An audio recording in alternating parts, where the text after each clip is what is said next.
Warning! Kinda Murdery contains adult themes, explicit language, and descriptions of violence. It is not suitable for anyone, and we recommend you stop listening now.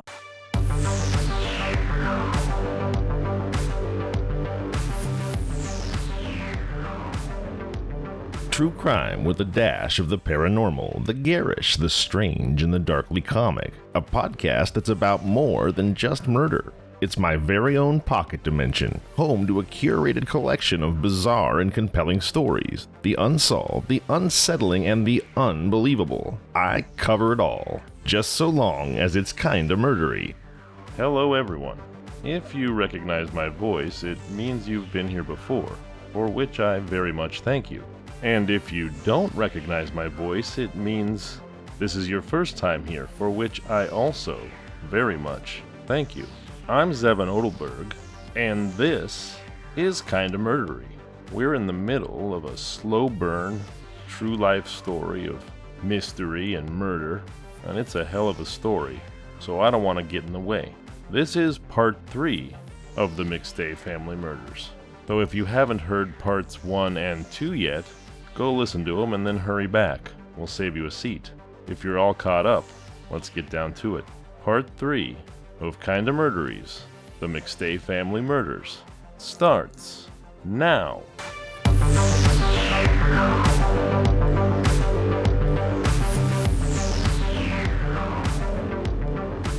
On November 11th, 2013, a motorcyclist riding in a remote stretch of the Mojave Desert came across something that did not belong to the landscape. The area lay north of Victorville, not far from Interstate 15, but far enough that engine noise fades and the wind carries most of the sound. The ground was hard and pale, broken by scrub and scattered rock. In that dirt, the rider saw what appeared to be a human skull. He stopped. He called authorities. Deputies from the San Bernardino County Sheriff's Department responded. The location was isolated but accessible by dirt road. The initial discovery was small, a skull partially exposed in desert soil, but the scene widened quickly. Deputies secured the area and began a systematic search. Within hours, investigators realized the find was not a single set of remains. 2 burial sites were identified. They were shallow. The soil was loose compared to the surrounding terrain, disturbed and then pressed back down. The graves would later be referred to in reports as Grave A and Grave B. In total, 4 sets of human remains were recovered. The desert does not preserve in the way one might imagine. Exposure, temperature swings, scavengers, and time alter everything. The remains were skeletal. Clothing fragments were present. Personal effects were limited. The Sheriff's Department began the standard process: recovery, documentation, and transport to the coroner. At that point, the identity of the deceased was unknown. Within days, word of the discovery reached beyond San Bernardino County. The fact that 4 bodies had been located in shallow graves, including what appeared to be the remains of children, circulated quickly through law enforcement channels in Southern California. There were missing persons cases. There were other unresolved files. The desert is vast, and its pervasive isolation makes it a go-to dumping ground for murderers. Dental records became central to this discovery immediately. The San Bernardino County coroner coordinated with outside agencies to compare available dental charts against the remains. Age estimates were conducted. Forensic anthropologists assessed bone structure, growth plates, and size. The process was methodical. On November 15, 2013, San Bernardino County Sheriff John McMahon addressed the media. He confirmed that the remains recovered in the desert had been identified as belonging to Joseph McStay, age 40, his wife Summer McStay, age 43, and their 2 sons, Gianni, age 4, and Joseph Jr., age 3. The McStay family had been missing since February 4, 2010. For nearly 4 years, their case had lived in a different category: missing persons, disappearance, possible voluntary departure, international travel theory, Mexico speculation. The discovery in Victorville ended that ambiguity. The McStays had not relocated. They had not started over. They had not walked across a border and vanished into another country. They had been killed. Sheriff McMahon stated at the press conference that the cause of death had been determined to be blunt force trauma. He did not elaborate beyond that description. The investigation, he said, was active and ongoing. He asked for the public's patience and assistance. Family members were notified before the public announcement. Joseph's brother Michael McStay attended the press conference. After confirmation of the identification, he addressed reporters briefly. He said, "It gives us courage to know that they're together and that they're in a better place. It's been a tough road." The shift in classification from missing persons to homicide was immediate and formal. San Bernardino County assumed lead investigative authority because the remains were found within its jurisdiction. The San Diego Sheriff's Department, which had handled the original disappearance in Fallbrook, would coordinate and provide records, but the case was now anchored in the Mojave Desert. The original file from 2010 was reopened in full. The Fallbrook house on Avocado Lane, which had once been processed as a possible site of voluntary departure, was now reinterpreted through a different lens, a homicidal lens. The Isuzu trooper found near the San Ysidro border in February 2010 would be reviewed again. The surveillance footage from the pedestrian crossing would be revisited. The phone records from February 4, 2010 would be pulled back out and examined with the knowledge that the family had been dead since that date. The investigation's frame changed fundamentally in a single week. Blunt force trauma indicated direct physical violence. The burial location, more than 100 miles from the McStay home, suggested transportation. The presence of 2 graves, not one, suggested either more than one perpetrator or a methodical process, a process undertaken by a killer determined to hide the bodies. During recovery of the remains, investigators also located a 3-pound sledgehammer buried at the site. It was recovered as evidence. It would later be described by prosecutors as the suspected murder weapon. At this stage, it was cataloged and sent for forensic testing. The extension cord found around Joseph McStay's neck was documented. Injuries to Summer McStay, including a fractured jaw, were noted in reports. 4-year-old Gianni was determined to have suffered multiple blows to the head. The cause of death for Joseph Jr. was listed as blunt force trauma, though the skeletal remains did not allow for the same specificity. These were not public details immediately, but they entered the case file as part of the forensic record. Media coverage intensified. The McStay disappearance had drawn national attention in 2010 because of the surveillance footage near the Mexico border and the unusual circumstances of their vanishing. Now, in 2013, the case returned to the headlines under a different description. A family of 4, missing for years, found buried in shallow graves in the Mojave Desert. The transformation of the case was not emotional inside the sheriff's department. It was procedural. Detectives who had previously worked property crimes and narcotics were reassigned to assist homicide investigators. Evidence from 2010 was requested from San Diego County. Digital archives were reopened. Search warrant affidavits were reviewed. The timeline of February 4, 2010, calls, texts, credit card activity, vehicle movement, was printed and reassembled. The Mexico theory, once treated as plausible, became secondary. Worse than secondary, really. It had been a distraction, a red herring, the means by which justice was so long delayed. The border footage from February 8, 2010, showing a family of 4 walking into Mexico, had been interpreted for years as a potential explanation.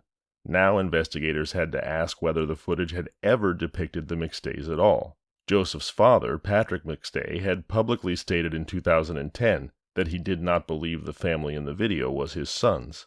"I said right up front, the first time I saw it, it wasn't them," he had said. That assessment now carried more weight. The credit card purchase made in Vista on February 4th, 25 minutes after Summer McStay placed a call regarding herbal medicine, was revisited. Who had made that purchase? Was it Summer? Was it someone else using her card? The 828 phone call from Joseph McStay's cell phone to Charles Chase Merritt on February 4th, 2010 was revisited. The call had gone unanswered. At the time, it had been described as an ordinary missed call. With the identification of the remains, it became something else. The last outgoing call placed from Joseph's phone. Investigators did not yet draw conclusions publicly, but the tone of the case was forever shifted. The San Bernardino Sheriff's Department confirmed that a homicide investigation was underway. They did not name suspects. They did not release theories. They requested that anyone with information contact investigators. Behind the scenes, the reclassification changed everything. Missing persons cases often operate under uncertainty. Homicide cases operate under assumption. A crime occurred. Someone committed it. Evidence, therefore, must exist. 4 years of ambiguity were replaced with a singular question. Who killed the McStay family and transported their bodies into the desert? By the end of November 2013, the identification was complete, the case file was unified, and the investigative direction had altered permanently. The McStays were no longer a family who had disappeared. They were victims of homicide. The burial site lay in open desert north of Victorville, far enough from residential areas that a person could stand at the edge of the graves and see nothing but scrub, dirt, and horizon. Interstate 15 was miles away, close enough that the corridor connected Los Angeles to Las Vegas, but distant enough that traffic noise did not reach the site. Investigators marked 2 separate depressions in the ground. They would later refer to them in reports as Grave A and Grave B. The soil in that region is compacted and hard, layered with sand and rock. Digging even in a shallow grave requires effort. The earth did not give easily. Deputies documented the disturbed ground and measured the depth. The graves were not deep. They were sufficient to conceal the bodies from casual view, but not engineered for permanence. Grave A contained the remains of Joseph, Summer, and Gianni. The bodies had been placed together. Grave B contained the remains of Joseph Jr. alone, a short distance away. The separation was noted in official diagrams. Photographs were taken before and during excavation. Evidence markers were placed carefully around the perimeter. As the forensic team worked, clothing fragments were recovered along with skeletal remains. A child's pants and diaper were documented among the items at the site. Near one of the graves, partially buried in the same soil, deputies located a 3-pound sledgehammer. It was collected, bagged, and logged into evidence. The hammer showed signs of exposure consistent with time in the desert. The remains were transported to the San Bernardino County coroner for further examination. Autopsies were conducted under conditions limited by the state of decomposition. Even so, investigators were able to determine that the cause of death for Joseph and Summer McStay, as well as their son Gianni, was blunt force trauma. Fractures to the skull were documented. Joseph was also found with an extension cord around his neck. Summer's jaw was fractured. 4-year-old Gianni had sustained multiple blows to the head. For Joseph Jr., the cause of death was listed as blunt force trauma, though the exact mechanism could not be determined with the same degree of precision. The placement of the bodies, the shallow depth of the graves, and the presence of a potential murder weapon at the site became considerations. Detectives documented tire tracks in the vicinity, though desert wind and time had degraded the impressions. They canvassed the area for any additional objects, footprints, or discarded items that might connect the site to a vehicle or individual. The location itself was examined for significance. It was not a random roadside pullout. It required leaving the paved highway and traveling into a sparsely populated area. Investigators considered access routes, visibility from nearby roads, and the likelihood of witnesses. No immediate reports surfaced of suspicious activity in the area in early February 2010. The desert had yielded 4 bodies and a hammer. The rest remained unanswered. Files were requested immediately. Detectives in Victorville asked for the complete case archive from San Diego County, original reports, welfare check documentation, search warrant affidavits, photographs from the Fallbrook residence, digital evidence logs, and interview transcripts. The original investigative decisions made in February 2010 were no longer being reviewed as procedural responses to a disappearance. They were being re-examined as potential early stages of a murder case. The physical evidence collected in 2010 was inventoried and, where possible, retested. The white 1996 Isuzu Trooper that had been found near the San Ysidro border in February 2010 was re-evaluated with the knowledge that the family had not left voluntarily. Detectives revisited the vehicle's chain of custody and the forensic processing that had been conducted at the time. Photographs of the interior were reviewed. Reports describing the condition of the car seats, the absence of luggage, and the placement of personal items were pulled from storage and reread in full. The Fallbrook home on Avocado Vista Lane also returned to focus. In 2010, deputies responding to the welfare check had not found signs of forced injury. Homicide detectives now asked a different set of questions. Was anything in the house inconsistent with the family's known habits? Had any detail been overlooked because the working assumption at the time was that the McStays might have traveled to Mexico? Detective Troy Dougal of the San Diego County Sheriff's Department, who had handled the missing persons case in 2010, had written in one of his affidavits that he found no evidence of foul play inside the residence. He later testified, "I still state that to this moment." That statement, recorded during trial years later, would reflect his position at the time. In late 2013, however, San Bernardino investigators were not evaluating his conclusion as an error. They were evaluating it as a data point within a new framework. The Mexico theory, which had been publicly advanced and later reinforced by surveillance footage of a family walking across the San Ysidro port of entry on February 8, 2010, was no longer treated as a leading explanation. It was reclassified as a lead that had failed to resolve the disappearance. San Bernardino detectives requested full access to the surveillance video. They examined still frames and compared clothing, posture, and gait to known photographs of the McStay family. The footage had never provided positive identification. It had been described at the time as a possible match. Investigators also coordinated with the Federal Bureau of Investigation, which had joined the case in 2010 when the possibility of international travel had emerged. The FBI's involvement had brought resources across the border, including inquiries into Mexico and review of travel documentation. Now the FBI's file was folded back into the homicide case. Communication between counties was formalized through case meetings. Detectives from San Bernardino traveled to San Diego to meet with original investigators. They walked through the timeline from February 4, 2010, hour by hour. They reviewed the 2:11 p.m. home phone call placed by Summer McStay regarding herbal medicine. They examined the 8:28 p.m. outgoing call from Joseph McStay's phone to Charles Chase Merritt. They revisited the use of Summer's credit card at a store in Vista approximately 25 minutes after her phone call. Every piece of evidence that had once existed in isolation was now examined in aggregate. The burial site's distance from Fallbrook, more than 100 miles, introduced logistical questions. Detectives mapped potential routes between the McStay home and the Victorville desert location. They considered travel time, fuel stops, and the possibility of surveillance cameras along the interstate. Records from toll booths and traffic cameras were reviewed where available. They examined whether the burial site lay in proximity to any individual connected to the family. Search warrants were drafted quietly. Subpoenas were prepared for financial records, phone data, and business accounts. Investigators sought full access to Joseph McStay's company records, including Earth-inspired products and any related ventures. Bank statements were requested for multiple years preceding the disappearance. Credit reports were obtained.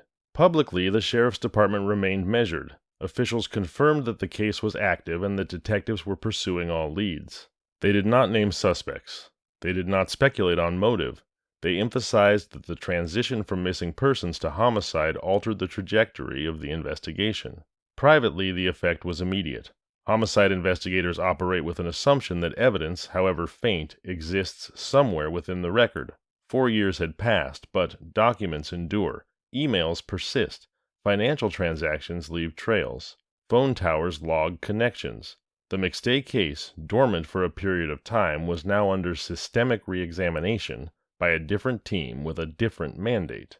By the end of November 2013, the investigation had reconstituted under San Bernardino County Authority. The graves had been processed, the remains identified, the cause of death documented, the files reopened.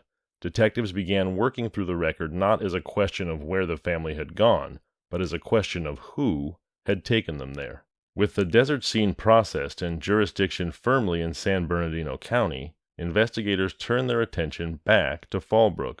The house on Avocado Vista Lane had not been preserved as a crime scene in 2010.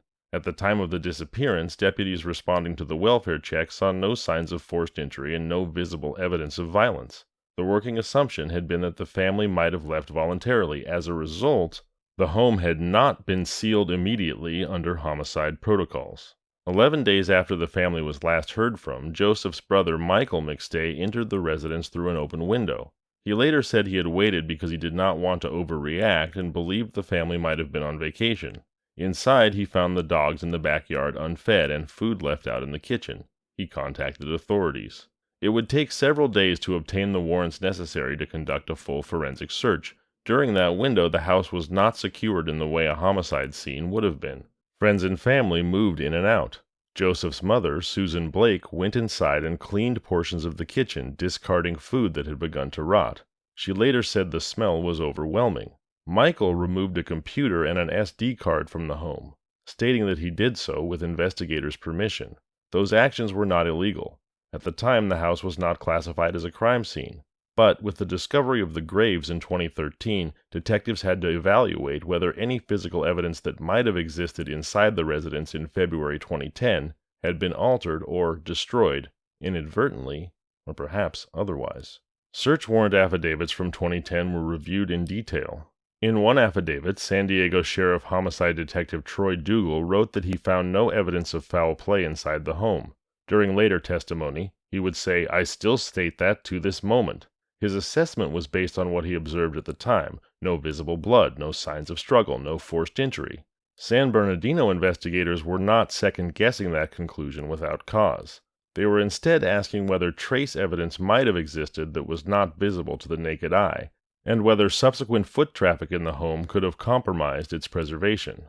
An inventory list from February 19, 2010, documented items seized from the house: computers, hard drives, cell phones, cameras, power cords, documents, and letters.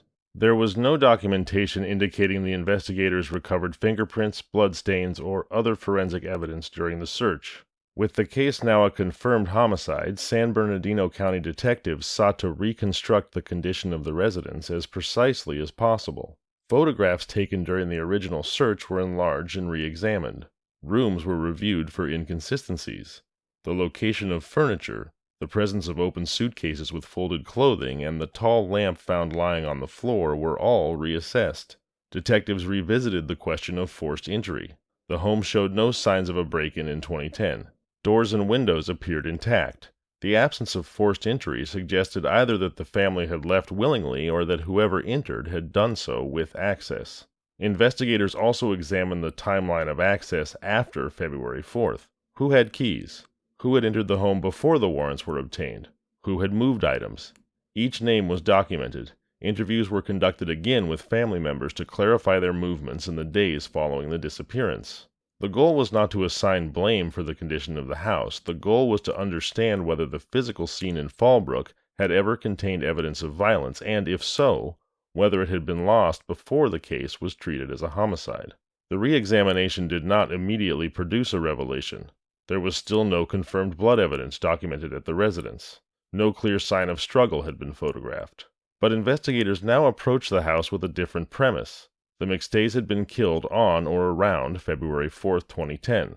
The question was whether the killings had occurred inside the house or somewhere else. If murders had taken place in the residence, trace evidence might have remained even years later. San Bernardino detectives sought additional warrants in 2014 to re-enter the home. That search warrant would remain sealed. The contents of what was recovered during that later search were not immediately disclosed. What was clear by the end of this renewed review was that the original missing persons investigation had operated under assumptions that no longer applied. The home in Fallbrook was no longer just the last place the McStay family had been seen. It was now a potential primary crime scene. Whether it had been treated as such in time to help catch the McStays' killer would become part of the broader examination of the case. When San Bernardino County detectives began pulling financial records again, they were not looking for a single anomaly. They were reconstructing an ecosystem: business accounts, personal accounts, vendors, payroll, incoming payments, outgoing checks. What had once been reviewed in 2010 as part of a disappearance inquiry was now re-examined as potential motive, leverage, or concealment. Joseph McStay operated Earth-Inspired Products, an online decorative fountain company. The business had a digital footprint and a physical workflow. Orders were processed online. Custom fabrication work was outsourced to contractors. Payments moved through business accounts tied to Joseph. Investigators subpoenaed bank statements covering the months leading up to February 2010 and the weeks immediately after. They reviewed deposits, withdrawals, and check images. They examined whether any unusual transactions occurred around the date of disappearance. One line of scrutiny involved checks issued through Joseph's QuickBooks accounting system. During trial years later, San Bernardino County Detective Dan Hankey testified that when investigators examined metadata inside the QuickBooks account, they found that certain checks dated February 4, 2010 had not actually been created on that date. The digital timestamp indicated they were generated days later and backdated. At this stage in the investigation, detectives were not publicly disclosing conclusions. They were isolating entries and identifying patterns. They examined who had access to Joseph's accounting software, who knew login credentials, and who had authority to generate vendor payments. Prosecutors would later allege that 9 checks, totaling nearly $15,000, were written to either a business associate or vendors connected to Joseph shortly after the McStays disappeared. Investigators traced those payments and compared them against outstanding debts and invoices. They also pulled email correspondence between Joseph and individuals connected to his business. Among the communications was an email dated February 1, 2010, 3 days before the disappearance, in which Joseph referenced that a business associate owed him nearly $43,000. That figure would later surface repeatedly during trial as part of the prosecution's theory of financial motive. Detectives examined not only whether money was owed, but whether there were active disputes, missed deadlines, or strained partnerships. They requested documentation related to a potential large-scale deal Joseph was reportedly negotiating, one his father, Patrick McStay, later described as being worth $9 million. The existence and structure of that deal were reviewed to determine whether it had created tension with any collaborators. Dan Kavanaugh, who managed aspects of the company's website and search engine optimization, came under scrutiny in connection with ownership claims. After Joseph's disappearance, Kavanaugh maintained that he and Joseph had shared ownership from the beginning. Patrick McStay disputed that claim publicly, stating, "He owned nothing of any part or any share of anything." Investigators obtained incorporation documents, partnership agreements, and tax filings to verify who held legal ownership of Earth-inspired products and any affiliated ventures. They also examined what happened to the business after February 2010, who controlled it, who profited from it, and who authorized changes. Parallel to the business audit, detectives reviewed personal financial records for Joseph and Summer. They examined credit card statements, mortgage payments, and household expenses. They looked for signs of financial distress, secret withdrawals, or sudden liquidation of assets. No large-scale depletion of funds appeared in the immediate days after the disappearance. Summer's credit card transaction in Vista on February 4th remained an unresolved data point. Investigators sought surveillance footage from the store if it still existed, though years had passed.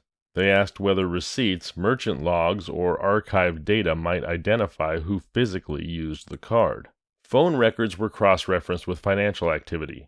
Detectives charted the 8:28 p.m. call from Joseph's phone to a business associate. They identified subsequent activity from devices connected to the company. They analyzed whether attempts had been made to alter or delete financial records. One particularly notable detail emerged in connections with a call to QuickBooks customer service. A representative later told investigators that he remembered a man claiming to be Joseph McStay who wanted to completely delete his account and all associated information. The caller did not have the required passcode, and the request was denied. Phone records later indicated that the number used to contact customer service did not belong to Joseph McStay. That detail would become central later. At this stage, it was logged as an anomaly requiring further corroboration. The re-examination of digital evidence also included the computer that had been removed from the McStay home in February 2010. Investigators sought to determine whether its hard drive had been altered, wiped, or accessed after the disappearance. They documented file creation dates, login activity, and email drafts. If someone had searched for information about traveling to Mexico in the week prior to the disappearance, as earlier reports indicated, detectives wanted to know who had been logged in at the time. Throughout this financial and digital audit, investigators avoided narrowing publicly to a single theory. The presence of disputed debts, backdated checks, contested ownership, and attempted account deletion did not by itself establish guilt. It established complexity. By the end of this phase of review, detectives had reconstructed a clearer financial picture of Joseph McStay's business and the individuals connected to it. They had identified discrepancies in accounting timestamps, unresolved debts, and claims of shared ownership. They had confirmed that someone attempted to erase digital financial records shortly after the McStays' disappearance. What those elements meant in the broader timeline remained under evaluation, but the business side of Joseph's life, once treated as background, was now part of the homicide file. In reassembling February 4, 2010, investigators laid out the day in increments. They started with the confirmed communications. Summer McStay spoke with her sister that morning and made plans to visit her and her newborn child. Joseph left the house around noon for a meeting in Rancho Cucamonga. That meeting was later confirmed by both parties. It lasted a couple of hours. At 2:11 p.m., a call was placed from the McStay home regarding the purchase of herbal medicine. Financial records show that 25 minutes later, Summer's credit card was used at a store in Vista, approximately 20 minutes from the Fallbrook residence. Whether Summer herself made that purchase was never definitively established. At 4:25 p.m., an outgoing call was placed from the home phone to Joseph's cell phone. The cell phone pinged off a Fallbrook tower. Between 5 p.m. and 5:47 p.m., text messages were exchanged between Joseph and Summer. Those messages were the last confirmed communications between them. At 7:47 p.m., a neighbor's security camera captured the lower portion of a vehicle leaving the cul-de-sac on Avocado Vista Lane. The footage did not show the driver or passengers. Only the lower edge of the vehicle was visible in frame. Years later, prosecutors and defense would dispute the identity of that vehicle. At this stage in the renewed investigation, detectives simply marked it as the last known outbound vehicle movement from the street. At 8:28 p.m., Joseph McStay's phone placed an outgoing call to Charles Chase Merritt. Merritt later told CNN that he saw the call come in but did not answer it. "I had a bunch of other things I was doing, and I was just tired," he said. He added, "Of course I regret not picking up the phone." That 8:28 phone call was the final outgoing call from Joseph's phone. After that point, there was no further phone activity, internet usage, bank transactions, or confirmed credit card purchases linked directly to Joseph or Summer. 4 days later, on February 8, 2010, the family's white Isuzu Trooper was discovered parked in a lot in San Ysidro. The vehicle had not yet been reported stolen or missing. It was towed at approximately 11 p.m. after sitting unattended. Security guards later told investigators that it may have been parked there sometime between 5:30 p.m. and 7 p.m. The Trooper contained the children's car seats. There was no luggage documented inside. There was no indication at the time that the vehicle had been forced open. Its presence at the border became one of the central pillars of the Mexico theory that would shape the early years of the case. Surveillance footage from the pedestrian crossing, dated February 8th around 7 p.m., showed a family of 4 walking into Mexico. Authorities said the group matched the McStay family's description. Each adult was holding the hand of a child. The figures in the video appeared to be walking calmly. There was no visible distress. The footage was grainy and did not provide positive identification. Joseph's father, Patrick, said publicly, "I said right up front the first time I saw it wasn't them." Joseph's mother, Susan Blake, initially said that she thought perhaps they had taken off for Mexico, but the disagreement within the family over the footage underscored its ambiguity.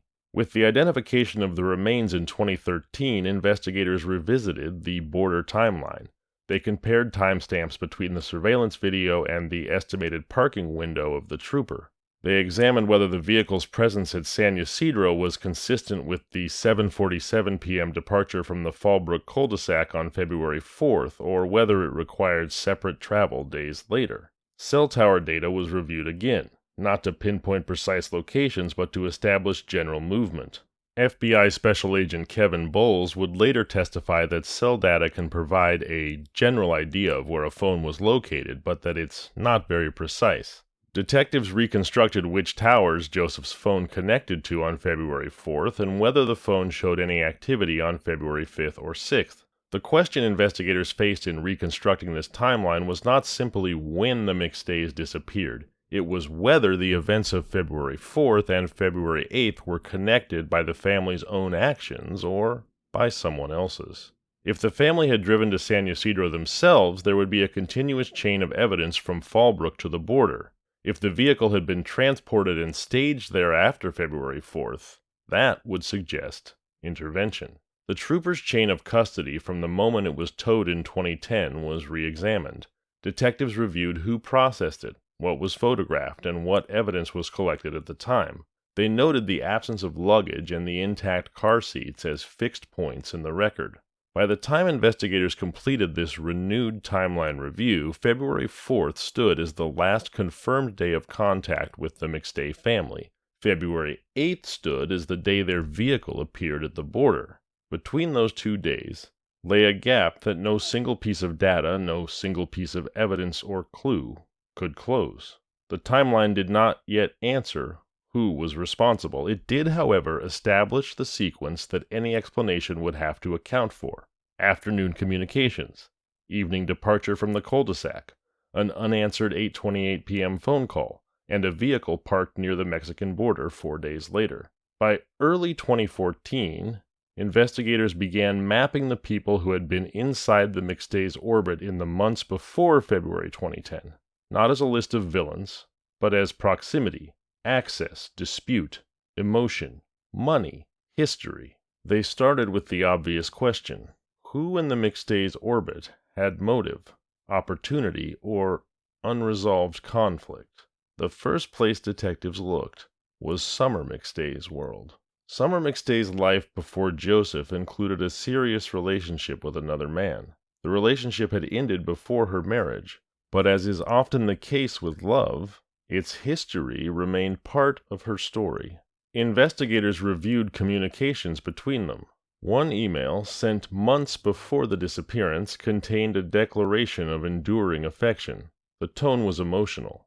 It was not violent, it did not threaten, but it reminded detectives that unfinished attachments sometimes linger beneath the surface of apparently settled lives. The former boyfriend was interviewed. His whereabouts during early February 2010 were verified. Employment records and witness statements placed him away from Fallbrook during the critical period. There was no evidence tying him to the home, the vehicle, or the desert. Still, his name remained in the file because proximity once existed. Investigators do not remove a name because it feels unlikely. They remove it when it is disproven. Beyond romantic history, detectives examined Summer's professional and social circles. She had been working in real estate. That meant clients, open houses, negotiations, and occasionally disputes. Real estate transactions can generate friction, especially when deals fall apart or commissions are contested. Investigators reviewed her recent listings, escrow documents, and client communications. They searched for conflicts that escalated beyond routine frustration. None surfaced as credible threats. Family dynamics were also reviewed. Summer had spoken to her sister the morning of February 4th. Plans had been discussed for a visit. The tone of that conversation, as described by her sister, was normal. No alarm, no urgency, no coded language. Detectives listened carefully for nuance and recollections. They found none that pointed towards fear. From there, the lens widened to Joseph's professional world. Chase Merritt was part of that world, a fabricator by trade. He worked closely with Joseph on custom water features. Their collaboration required regular meetings, design adjustments, and material coordination. On February 4th, they met for lunch in Rancho Cucamonga. Phone records show they spoke multiple times that day. That frequency was consistent with their working relationship. It was not unusual for them to exchange calls about specifications or payments. Merritt was interviewed in the early stages of the disappearance. He described the lunch meeting in detail. He described the missed call at 8:28 p.m. He stated publicly that he regretted not answering. At that stage of the investigation, those details placed him in Joseph's timeline, but did not place him in the home or the desert. Proximity in communication is not the same as proximity to violence. Investigators examined the business structure between the two men. Merritt had access to fabrication designs and project timelines. He would have known what builds were pending and which clients were waiting on delivery. That knowledge could create tension if payments were delayed or expectations were unmet, but business disagreements are common in contractor relationships. Detectives looked for documented disputes, emails expressing anger, threats of termination, demands for repayment. They cataloged what they found, but they didn't draw any conclusions prematurely.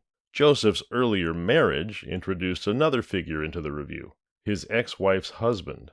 The man's relationship with Joseph had been strained at times. Any history of threats or confrontation would require documentation. Investigators sought statements from both sides. They reviewed whether any protective orders had been filed, whether police had been called to mediate disputes, whether financial disagreements existed over custody or support. Records did not reveal active litigation or recent escalation. The ex-wife's husband was interviewed. His alibi during the key time frame was examined. As with every name, detectives cross-checked travel, work, and phone data. No evidence surfaced tying him physically to Fallbrook on the night of February 4th, but like the others, he remained in the universe of possibility until ruled out through verification. Joseph's business itself created a broader suspect field. Earth-inspired products operated online, which meant administrative control over website access and digital marketing. One individual associated with that aspect of the business was Dan Kavanaugh. His role involved search optimization and web presence management. In the years leading up to 2010, the company's visibility online had grown significantly. Kavanaugh's location during early February 2010 was reported to be Hawaii. He had publicly stated that he was there for an extended period before Joseph disappeared. Travel documentation examined by reporters suggested his claim was consistent with airline and lodging records. Physical absence, however, did not eliminate digital connection. Investigators examined login histories and access privileges tied to company systems. Kavanaugh was interviewed. Detectives reviewed communications between him and Joseph in the weeks before February 4th. They analyzed the volume and tone of exchanges. Were there disputes? Were there financial disagreements? Were there abrupt changes in communication? The answers were not immediately conclusive. Business partners argue.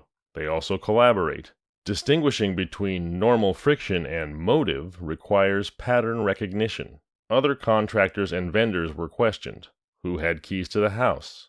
Who had access to vehicles? Who knew the family's schedule? Detectives reconstructed February 4th, hour by hour. They reviewed surveillance footage from nearby homes. They cataloged vehicle traffic entering and leaving the cul-de-sac. They examined delivery records and service appointments. Every person with routine access was identified and interviewed. Joseph's brother Michael entered the home on February 13th through an open window after deputies had conducted a welfare check days earlier. He later said he removed a computer and an SD card because he believed they might contain clues to the family's whereabouts. He stated publicly that he believed he had law enforcement's permission to retrieve them. Investigators documented what was taken and when. Any removal of property from a potential crime scene invites scrutiny, even if done with good intentions. Detectives had to account for a chain of custody and possible loss of digital evidence. As detectives layered these names against financial records and phone logs, they focused increasingly on access rather than personality. Who could move money? Who could log into accounts? Who could alter digital records? The desert had established homicide.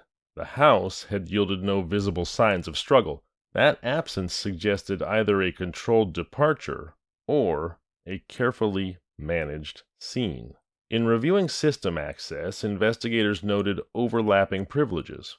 More than one person associated with the business had the technical ability to view or modify financial information. That fact did not implicate anyone directly, but it did establish possibility. In complex financial systems, authority is often shared for efficiency. Detectives needed to determine whether that authority had been misused. The suspect universe did not collapse neatly. It expanded. Summers' past relationship was examined and largely discounted through alibi confirmation. Professional contacts were reviewed and cataloged.